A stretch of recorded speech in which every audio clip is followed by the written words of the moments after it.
Hi guys, মোৰ YouTube channel পিতৃটো ব্লগলৈ আপোনালোক সকলোকে স্বাগতম জনাইছোঁ। আশা কৰোঁ সকলো ভালে কুশলে আছে।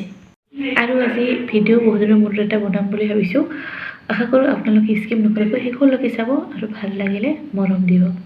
আৰু এতিয়া আমাৰ মাহৰ বজাৰ লৈ আহিল মাত্ৰ। আহকচোন মাহৰ বজাৰত মই কি বজাৰ কৰিলোঁ আপোনালোকৰ লগতো শ্বেয়াৰ কৰোঁ। আৰু এনেকুৱা নহয় যে মাহৰ বজাৰত মই গোটেইখিনি বস্তু বেছি কৰি আনো। নেক্সট মাহত যদি মই কেতিয়াবা বেছি কৰি আনো তেনেহ'লে এই মাহত মই অলপ কমাই দিওঁ, আৰু এই মাহত যদি অলপ কম কৰি আনো মানে নেক্সট মাহত বস্তুখিনি থাকিয়ে যায়। সেইকাৰণে আগত বস্তুখিনি চাওঁ, তাৰপিছত মই লিষ্টখন লিখোঁ। আহক এতিয়া বজাৰখিনি কি আনিছোঁ চাওঁ।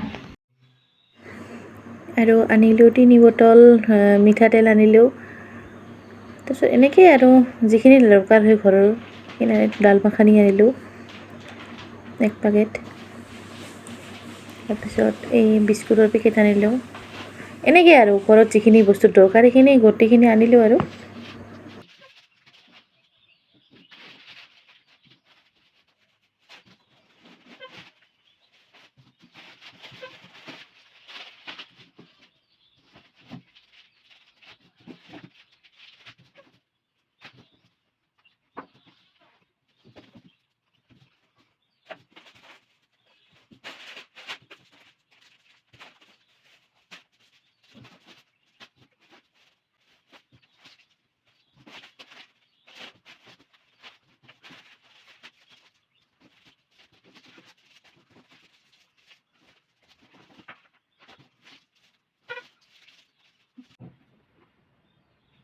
আৰু বজাৰখিনি সামৰা হৈ লোৱাৰ পিছতে মিঠাই আৰু চিংৰা দি চাহ খাই ল'লোঁ 1 কাপ।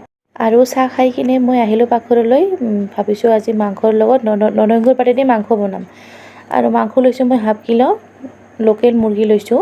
½ কিলো তেজপাত, এটা আলু লৈছোঁ, অলপ আদা নহৰু লৈছোঁ। আদা নহৰুখিনি মই বটি দিম। আৰু লৈছোঁ গোলমৰিচ। আজি গোলমৰিচেদি মানে জ্বলাকৈ অলপমান মাংস বনাম আৰু নৰসিংহৰ পাতেদি। আৰু এইখিনি আদা জিৰা গুড়া ধনিয়া গুড়াটো লাগিবই। আৰু কালি মই ভিডিঅ' বনাব নোৱাৰিলোঁ, আৰু এইটো নেক্সট দিনাখনৰ ক্লিপ হয়। পনীৰ বনাইছিলোঁ ঘৰতে, আৰু পনীৰো আজি নৰসিংহৰ পাতৰ লগতে বনাম বুলি ভাবিছোঁ। দেখাব নোৱাৰিম গোটেইখিনি কেনেকৈ বনালোঁ কি কথা। বাকী ভিডিঅ'টো আজিৰ কাৰণে এইখিনিয়ে।